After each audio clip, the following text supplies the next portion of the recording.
কোরআন শরীফে নাকি মুসলমানরা নাকি 4 বিবাহের অনুমতি রয়েছে এবং মুসলমানরা 4 বিবাহ করে তারা অনেক সন্তান সন্ততি উৎপাদন করছে এবং ভারতবর্ষে তারা এক সময়ে সংখ্যাগুরু সম্প্রদায়কে অতিক্রম করে চলে যাবে। এইভাবে হিন্দু মানুষের মনের মধ্যে একটা ভীতি তৈরি করে দেওয়া হয়েছে, যার ফলে অনেকেই বলছেন যে তাড়াতাড়ি এই ইউনিফর্ম সিভিল কোড আনার প্রয়োজন। কিন্তু সরকারি তথ্য আমাদের হাতের সামনে রয়েছে, সেই তথ্য অনুসারে আমরা দেখি বহু বিবাহের ক্ষেত্রে ধর্মীয় সম্প্রদায় হিসাবে মুসলমানদের উপরে বৌদ্ধ ধর্মাবলম্বী মানুষ, মুসলমানদের উপরে খ্রিস্টান ধর্মাবলম্বী মানুষ, তারা মুসলমান থেকে বেশি বিবাহ করে। আর রক্তগত গোষ্ঠী হিসাবে যারা ট্রাইবেল মানুষ, উপজাতি মানুষ, তাদের মধ্যে সবচাইতে বেশি বহুবিবাহ প্রথা। আজকে বহুবিবাহ যদি সমাজের জন্য অভিশাপ হয়ে থাকে, তাহলে সবচেয়ে যে সম্প্রদায়টা, যে দলটা এফেক্টেড, যারা আক্রান্ত হয়েছেন, তাদের উপর সেই আইনটা লাগু হবে। আশ্চর্যজনকভাবে যাদের মধ্যে বহুবিবাহ সবচাইতে বেশি, সেই ট্রাইবেল, তাদেরকে কিন্তু এই আইন থেকে বাইরে রাখা হয়েছে। এখান থেকে আমরা এই যারা ক্ষমতায় রয়েছে তাদের মন মানসিকতা বুঝতে পারি। ইউনিফর্ম সিভিল কোডে বলা হয়েছে আজকে সামান্য স্বামী এবং স্ত্রীর মধ্যে মিসআন্ডারস্ট্যান্ডিং হলে সেই মিসআন্ডারস্ট্যান্ডিং সমাধানের জন্য কোর্টে গিয়ে কমপ্লেন করতে হবে, বিবাহের জন্য কোর্টে যেতে হবে, বিবাহ বিচ্ছেদের জন্য কোর্টে যেতে হবে, মেনটেন্যান্সের জন্য কোর্টে যেতে হবে। অর্থাৎ যদি কোনো মানুষের দাম্পত্য জীবনে কোনো ধরনের কলহ লাগে, তাহলে সেই মানুষটার অর্ধেক জীবন কোর্টের বারান্দাতে গিয়ে শেষ হয়ে যাবে। আমরা রাষ্ট্রবিজ্ঞানের ছাত্র, রাষ্ট্রবিজ্ঞানের একটা বিখ্যাত কথা আমি প্রায় জায়গায় সভা সমিতিতে বলে থাকি, আমরা পড়েছিলাম ডিগ্রি ক্লাসে। বলা হয়েছে that government is the best which governs least. সবচাইতে কম শাসন যে সরকার করে, সেই সরকারটাই সবচাইতে ভালো সরকার। কোন সরকার সবচাইতে কম শাসন করে? যেখানে মানুষ নিজেরা দায়িত্বশীল, তারা দায়িত্ব নিয়ে তাদের সমস্যা তারা সমাধান করে ফেলে, সরকারের হস্তক্ষেপের প্রয়োজন হয় না। কিন্তু যারা অথরিটারিয়ান, যারা স্বৈরাচারী শাসক, তারা কি চায় যে আমরা আমাদের বাড়ির সামান্য কোনো একটা বিষয় লাগলে সেটা আমরা সরকারের হাতে তুলে দেব। এই ধরনের একটা পরিস্থিতি আজকে সমাজে। আজকে কি হয়েছে, মুসলিম বিবাহেও এই যে বিধান, সেই বিবাহ বিধানে আমরা দেখি কোনো ধরনের মনোমালিন্য হলে কোরআন শরীফের মধ্যে স্পষ্টভাবে বলা হয়েছে সেখানে মধ্যস্থতাকারী নিয়োগ করতে হবে এবং ক্রমান্বয়ে ধাপে ধাপে যদি সেটাকে রিকনসিলিয়েশন করা যায়, তাহলে একদম প্রাইভেট অ্যাটমসফিয়ারে সেটা আবার জোড়া লাগানো যাচ্ছে। আর না হলে সে একটা প্রাইভেট অ্যাটমসফিয়ারে বিবাহ বিচ্ছেদ হয়ে যাচ্ছে। এখন মিসআন্ডারস্ট্যান্ডিং হলে সেই মহিলাকে কোর্টে যেতে হবে, সেই উকিলকে ধরতে হবে। এইভাবে একটা মারাত্মক ধরনের যে সমস্ত অথরিটেরিয়ান আজকে জুডিশিয়ারি নির্ভর একটা সমাজ তৈরি করা হচ্ছে। মানুষ যখন সিভিলাইজড হয়, মানুষ যখন সচেতন হয়, মানুষ যখন বিবেকবান হয়, স্বাভাবিকভাবে সে তার সমস্যার সমাধান করবে। এটাই তো সভাপতি, মঞ্চে উপবিষ্ট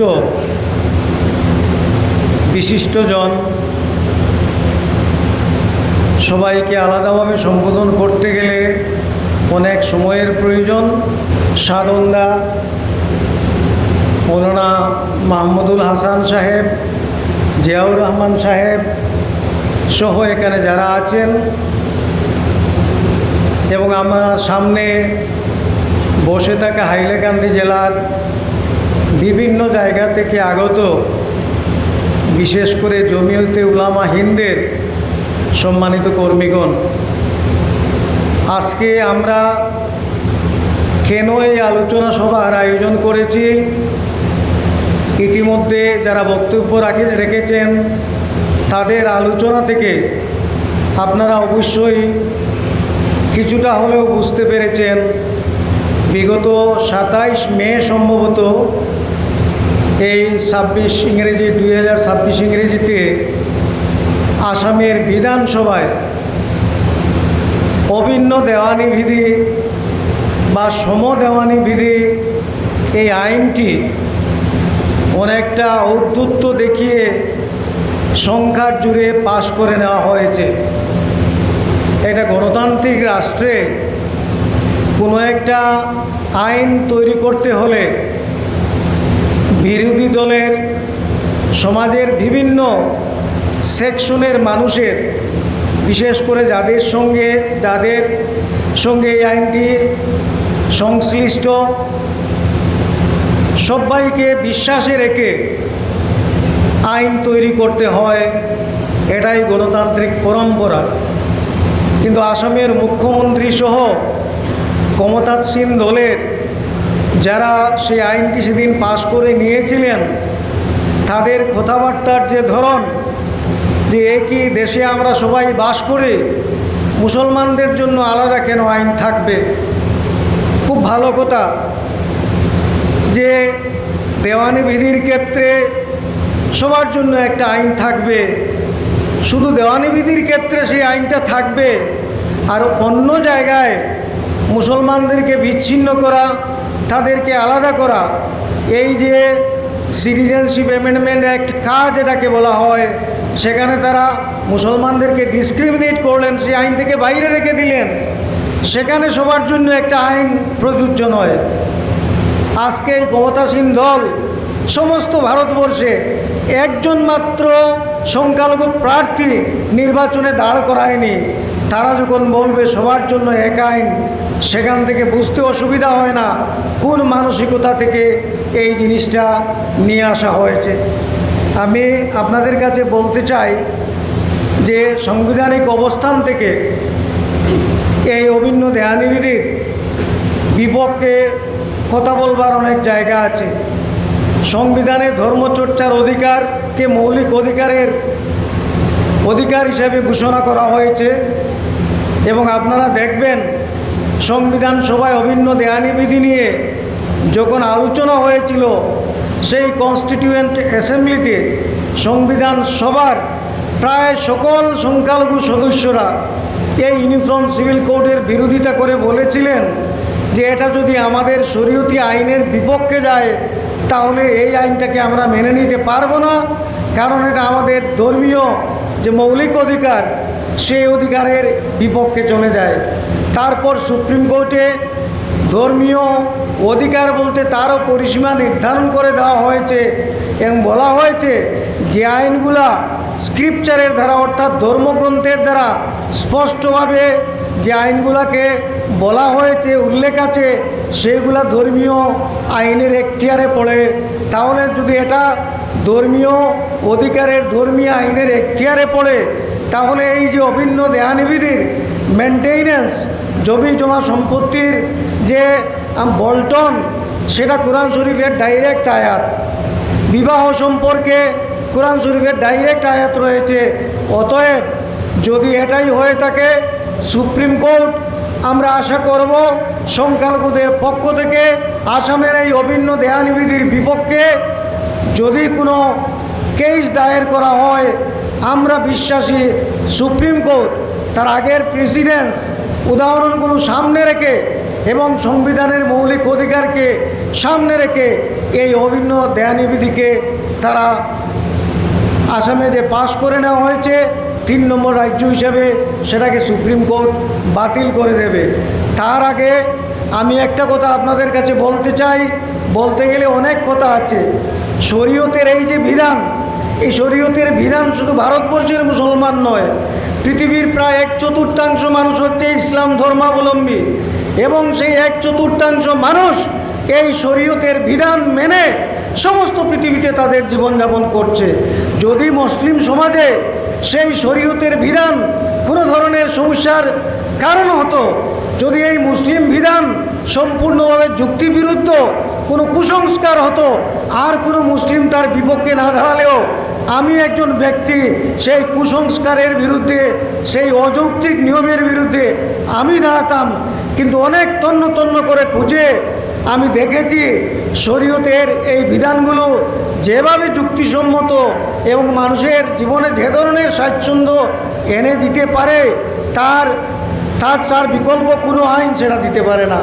আমি বলছি আপনাদের কাছে যে এই যে আমার মাস্টার সাহেব বলে গেছেন এই অভিন্ন দেয়ানিবিধিতে কি বলা হয়েছে? এই ইনহেরিটেন্সের ব্যাপারে একজন ভাই যে পরিমাণ সম্পত্তি পাবে, বোনও সেই পরিমাণ সম্পত্তি পাবে। কিন্তু মুসলমানি বিধানে কি বলা হয়েছে? একজন ভাই যে পরিমাণ সম্পত্তি পাবে তার অর্ধেক পাবে বোন। সেই জায়গায় দায়িত্ব নির্ধারণ করে দেওয়া হয়েছে, এই যে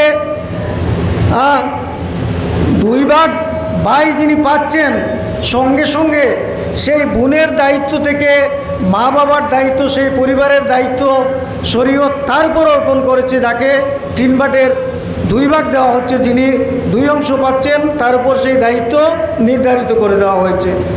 2 নম্বর, এই যে মহিলা যিনি বাবার সম্পত্তির ভাইয়ের অর্ধেক পাচ্ছেন, তিনি কিন্তু হাজব্যান্ডের কাছ থেকে মোহরানা পাচ্ছেন। কথাটা বললাম এই কারণে, এখনও পৃথিবীতে প্রায় 99% মানুষ পিতৃতান্ত্রিক পরিবারে আমরা বসবাস করি, যেখানে মেয়েকে স্বামীর বাড়ি চলে যেতে হয়, মেয়েকে বাবার বাড়ি থেকে অন্য কোথাও চলে যেতে হয়। এই অবস্থায় মেয়ে যদি এসে বাবার বাড়ির ভাইয়ের সম্পত্তির অর্ধেকের মালিক হয়ে সেই বাড়িতে ফিরে আসতে না পারেন, সেই অবস্থায় ওনার উপর মা বাবার দেখাশোনার যে দায়িত্ব তিনি কিন্তু পালন করতে পারবেন না। সেই জায়গায় ভাই কি বলবে যে তুমি সম্পত্তির অর্ধেক নিয়েছো, শুধু আমি দেখবো, কোনো তুমি এসে নিয়ে যাও। যদি বোন এসে সেই বাবার বাড়িতে পিতৃতান্ত্রিক পরিবারে সেখান থেকে অর্ধেক নিয়ে যেতে চান, তাহলে যদি একটা ঘর থাকে, সেই ঘরটাকে ভেঙে 2 টুকরা করতে হবে। তো এখান থেকে তিনি অর্ধেকটা নিয়ে যাচ্ছেন, আর ভাই আবার শ্বশুর বাড়ি থেকে, তার শ্বশুর বাড়ি থেকে সেখান থেকে ঘরের অর্ধেকটা ভেঙে এখানে নিয়ে আসবে। সমস্ত এই যে আমাদের পারিবারিক যে সিস্টেম, পিতৃতান্ত্রিক সমাজে, আমাদের সমাজে যে পরিবার বলতে আমরা যে বুঝাই, এই বিধানগুলো সমস্ত এই পারিবারিক সিস্টেমটাকেই ধ্বংস করে দেবে। এটা আমরা বুঝতে পারছি না, সরকারের পক্ষেও বোঝা সম্ভব হচ্ছে না। এটা বাস্তবায়িত করলে এই সরকারই বাধ্য হবে একদিন যে না, শরীয়তের বিধানটাই আসল বিধান। তো আমি বলছিলাম, এইভাবে প্রতিটি বিষয়কে আমরা ব্যাখ্যা করতে পারি আইনের দৃষ্টি থেকে। এখানে বিবাহ সম্পর্কে বলা হয়েছে যে কোরআন শরীফে নাকি মুসলমানরা নাকি 4 বিবাহের অনুমতি রয়েছে, এবং মুসলমানরা 4 বিবাহ করে তারা অনেক সন্ততি উৎপাদন করছে, এবং ভারতবর্ষে তারা এক সময়ে সংখ্যাগুরু সম্প্রদায়কে অতিক্রম করে চলে যাবে। এইভাবে হিন্দু মানুষের মনের মধ্যে একটা ভীতি তৈরি করে দেওয়া হয়েছে, যার ফলে অনেকেই বলছেন যে তাড়াতাড়ি এই ইউনিফর্ম সিভিল কোড আনার প্রয়োজন।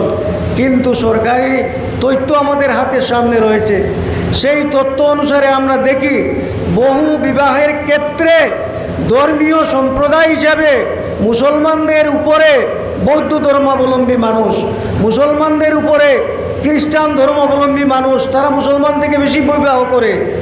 আর রক্তগত গোষ্ঠী হিসাবে যারা ট্রাইবেল মানুষ, উপজাতি মানুষ, তাদের মধ্যে সবচাইতে বেশি বহু বিবাহ প্রথা। আজকে বহু বিবাহ যদি সমাজের জন্য অভিশাপ হয়ে থাকে, তাহলে সবচেয়ে যে সম্প্রদায়টা, যে দলটা এফেক্টেড, যারা আক্রান্ত হয়েছেন, তাদের উপর সেই আইনটা লাগু হবে। আশ্চর্যজনকভাবে যাদের মধ্যে বহু বিবাহ সবচাইতে বেশি, সেই ট্রাইবেল, তাদেরকে কিন্তু এই আইন থেকে বাইরে রাখা হয়েছে। এখান থেকে আমরা এই যারা ক্ষমতায় রয়েছে তাদের মন মানসিকতা বুঝতে পারি। কোরআন শরীফে এই যে কোরআন সূরার মধ্যে বলা হয়েছে 1, 2, 3 অথবা 4, তোমরা যদি সুবিচার করতে পারো, না হলে একটাই উত্তম। এই যে কোরআন শরীফের যে সূরা, এটা তো একটা বিশেষ ঘটনার প্রকৃতি এসেছে, কিন্তু আসলেও এটা যতদিন মানে এই পৃথিবী থাকবে সব সময়ের জন্য এটা প্রযোজ্য। তাহলে এই আয়াতের ভিত্তিতে আমরা মুসলমানরা কি 4 বিবাহ করব, বা এটা কি সম্ভব? প্রথমে এটা সম্পূর্ণ একটা অপপ্রচার। এখনও নারী পুরুষের যে রেশিও, একজন পুরুষ 4 জন মেয়ে বিয়ে করতে হলে একজনের জায়গায় 4 জন তো মেয়ে হতে হবে। নারী পুরুষের রেশিও যদি আমরা দেখি, তাহলে ভারতবর্ষ এখনও পুরুষ থেকে নারীর সংখ্যায় কম। তাহলে এই 4 বিবাহের জন্য এই বাকি 3 জন মেয়ে একজন মুসলমান পুরুষ কোথা থেকে পাবে? একদম বাজে একটা তর্ক। 2 নম্বর কি, আমি বলছি আপনাদের কাছে, আমাদের পার্শ্ববর্তী রাজ্য মণিপুর। এই মণিপুর একসময় আমরা দেখি সেই মায়ানমারের লোকরা এসে মণিপুরে যুদ্ধ করে সেই মণিপুরের সমস্ত পুরুষদেরকে প্রায় ধরে নিয়ে গিয়েছিল, খুন করে ফেলেছিল। মণিপুরে কি হয়েছিল, অনেক মেয়েরা, পুরুষ নেই। এই অবস্থায় মণিপুরে আমরা কি দেখি, একজন পুরুষ 4টা 5টা 10টা 12টা করে বিয়ে করে সেই মহিলাদেরকে আশ্রয় দিয়েছে। এবং সম্ভবত উহুদ যুদ্ধের পর মুসলিম পুরুষরা যখন এইভাবে প্রায় বেশিরভাগ পুরুষ নিহত হয়ে গিয়েছিলেন, সেই মহিলাদের যারা সন্তান তাদেরকে সুবিচার দিতে কুরআন শরীফের এই আয়াতটা নাজিল হয়েছিল। সব সময় যে একজন পুরুষ 4 বিবাহ করতে পারবে তার জন্য ইসলামে সেই ধরনের কোনো বিধান নেই, এবং সেটা প্র্যাকটিস আজকে মুসলমান এখনও ভারতবর্ষের খ্রিস্টানদের সঙ্গে তুলনা করলে, এখনও আমরা দেখি বৌদ্ধদের সঙ্গে তুলনা করলে মুসলিম সমাজে বহু বিবাহের প্রথা ও কোনো সংখ্যায় অনেক নিচে, আর ট্রাইবেলরা অনেক উপরে, যাদেরকে আশ্চর্যজনকভাবে আসাম সরকার সেখান থেকে বাদ দিয়েছেন। আপনারা নিশ্চয়ই ইতিমধ্যে ইউনিফর্ম সিভিল কোড মানে কোডের যে খচড়া, অভিন্ন দেয়ানিবিধির যে খচড়া, সেটা পড়েছেন। এমন একটা সমস্যার দিকে আমাদের সমাজকে নিয়ে যাচ্ছে এই আইন। আমি বলছি, এখানে সাংবাদিক ভাই বা আমাদের ইন্টেলিজেন্সের বা অন্য কেউ থাকলে আপনারা নোট করে নেন, দেখবেন। আজকে এখানে আমাকে ডাকার আগে আমি আমার সাংবাদিক জিয়াউর ভাইয়ের সঙ্গে আমরা আলাপ করছিলাম। উনি বললেন যে এখন ভারতবর্ষে প্রায় পেন্ডিং 5 কোটি কেস কোর্টে রয়েছে পেন্ডিং। তার মধ্যে 68% কেস তিনি বললেন ডিস্ট্রিক্ট লেভেল কোর্টগুলোর মধ্যে। ইউনিফর্ম সিভিল কোর্টে বলা হয়েছে আজকে সামান্য স্বামী এবং স্ত্রীর মধ্যে মিসআন্ডারস্ট্যান্ডিং হলে সেই মিসআন্ডারস্ট্যান্ডিং সমাধানের জন্য কোর্টে গিয়ে কমপ্লেন করতে হবে, বিবাহের জন্য কোর্টে যেতে হবে, বিবাহ বিচ্ছেদের জন্য কোর্টে যেতে হবে, মেনটেন্যান্সের জন্য কোর্টে যেতে হবে। অর্থাৎ যদি কোনো মানুষের দাম্পত্য জীবনে কোনো ধরনের কলহ লাগে, তাহলে সেই মানুষটার অর্ধেক জীবন কোর্টের বারান্দাতে গিয়ে শেষ হয়ে যাবে। আমরা রাষ্ট্রবিজ্ঞানের ছাত্র, রাষ্ট্রবিজ্ঞানের একটা বিখ্যাত কথা আমি প্রায় জায়গায় সভা সমিতিতে বলে থাকি, আমরা পড়েছিলাম ডিগ্রি ক্লাসে। বলা হয়েছে that government is the best which governs least. সবচাইতে কম শাসন যে সরকার করে সেই সরকারটাই সবচাইতে ভালো সরকার। কোন সরকার সবচাইতে কম শাসন করে? যেখানে মানুষ নিজেরা দায়িত্বশীল, তারা দায়িত্ব নিয়ে তাদের সমস্যা তারা সমাধান করে ফেলে, সরকারের হস্তক্ষেপের প্রয়োজন হয় না। কিন্তু যারা অথরিটারিয়ান, যারা স্বৈরাচারী শাসক, তারা কি চায় যে আমরা আমাদের বাড়ির সামান্য কোনো একটা বিষয় লাগলে সেটা আমরা সরকারের হাতে তুলে দেব। এই ধরনের একটা পরিস্থিতি আজকে সমাজে। আজকে কি হয়েছে, মুসলিম বিবাহেও এই যে বিধান, সেই বিবাহ বিধানে আমরা দেখি কোনো ধরনের মনোমালিন্য হলে কুরআন শরীফের মধ্যে স্পষ্টভাবে বলা হয়েছে সেখানে মধ্যস্থতাকারী নিয়োগ করতে হবে, এবং ক্রমান্বয়ে ধাপে ধাপে যদি সেটাকে রিকনসিলিয়েশন করা যায় তাহলে একদম প্রাইভেট অ্যাটমসফিয়ারে সেটা আবার জোড়া লাগানো যাচ্ছে, আর না হলে সে একটা প্রাইভেট অ্যাটমসফিয়ারে বিবাহ বিচ্ছেদ হয়ে যাচ্ছে। এখন মিসআন্ডারস্ট্যান্ডিং হলে সেই মহিলাকে কোর্টে যেতে হবে, সেই উকিলকে ধরতে হবে। এইভাবে একটা মারাত্মক ধরনের যে সমস্ত অথরিটেরিয়ান আজকে জুডিশিয়ারি নির্ভর একটা সমাজ তৈরি করা হচ্ছে। মানুষ যখন সিভিলাইজড হয়, মানুষ যখন সচেতন হয়, মানুষ যখন বিবেকবান হয়, স্বাভাবিকভাবে সে তার সমস্যার সমাধান করবে, এটাই নিয়ম। আজকে ভারতবর্ষ একটা বৈচিত্র্যপূর্ণ রাষ্ট্র। সেই রাষ্ট্র আমরা দেখি নির্মাণ করতে ভারতের জাতীয়তাবাদী মুসলিম যারা, তারা আপ্রাণ লড়াই করেছিলেন। এই যে জমিয়তে উলামা হিন্দ আজকে যে সভার আয়োজন করেছে, সেটা কখন তৈরি হয়েছিল? জালিয়ানওয়ালাবাগের যে হত্যাকাণ্ড, সেই হত্যাকাণ্ডের কয়েক মাস পরে দিল্লিতে সম্ভবত 1919 সালের 27 মে বোধহয় জমিয়তে উলামা হিন্দ তখন দিল্লিতে তৈরি হয়েছিল, এবং সেখানে পরিষ্কারভাবে লেখা আছে জমিয়তে উলামা হিন্দের উদ্দেশ্য হচ্ছে এই যে ভারতবর্ষ আজকে উপনিবেশিক ব্রিটিশদের দ্বারা ভারতবর্ষের শাসন, তারা বাইরের থেকে এসে ভারতবর্ষকে শাসন করছে। এদের বিরুদ্ধে লড়াই করতে, স্বাধীনতা আন্দোলনে ঝাঁপিয়ে পড়ার জন্য, যোগদান করার জন্য এই জালিয়ানওয়ালাবাগের হত্যাকাণ্ড থেকে যে শিক্ষা ভারতবর্ষের জনগণ নিয়েছিল, সেই শিক্ষা মাথায় রেখে জমিয়ত উলামা ফ্রম দি ডে ওয়ান, প্রথম দিন থেকে তারা প্রচার করে আসছে, আমি হিন্দু হতে পারি, আমি মুসলিম হতে পারি, আমি খ্রিস্টান হতে পারি, কিন্তু ভারতবাসী হিসেবে আমরা সবাই এক। ভারতবাসী হিসেবে আমরা ভারতবর্ষের সমান নাগরিক। এই দেশের ভবিষ্যৎ সমস্ত ভারতীয়দের হাতে। আপনারা জানেন আজকে সেই জমিয়তে উলামা হিন্দের নেতৃত্বে সেই সিপাহী বিদ্রোহের আমল থেকে 1947 সালের 15ই আগস্ট বাদে হাজার হাজার জমিয়তে উলামা হিন্দের কর্মকর্তা, যাদের মধ্যে বেশিরভাগ আলিম উলামারা ছিলেন, এই দেশের জন্য তারা আত্মাহুতি দিয়েছেন, হিন্দুদেরকে সঙ্গে নিয়ে লড়াই করেছেন। কোনোদিন ভারতবর্ষের উদার জাতীয়তাবাদ নিয়ে তারা প্রশ্ন করেননি এবং ভারতবর্ষের মানুষ সেইভাবে ছিল। আজকে যে সরকার, সেই সংগঠনের মাতৃ সংগঠন রাষ্ট্রীয় স্বয়ংসেবক সংঘ, 1925 সালে সেই সংগঠন তৈরি করা হয়েছিল। এবং আমরা জানি যখন জমিয়তে উলামা হিন্দ আজকে ব্রিটিশদেরকে এই দেশ থেকে তাড়িয়ে দেওয়ার জন্য লড়াই করছিল, সেই সময় রাষ্ট্রীয় স্বয়ংসেবক সংঘ ব্রিটিশদের দাবিদারি করে তাদেরকে সাহায্য করেছে।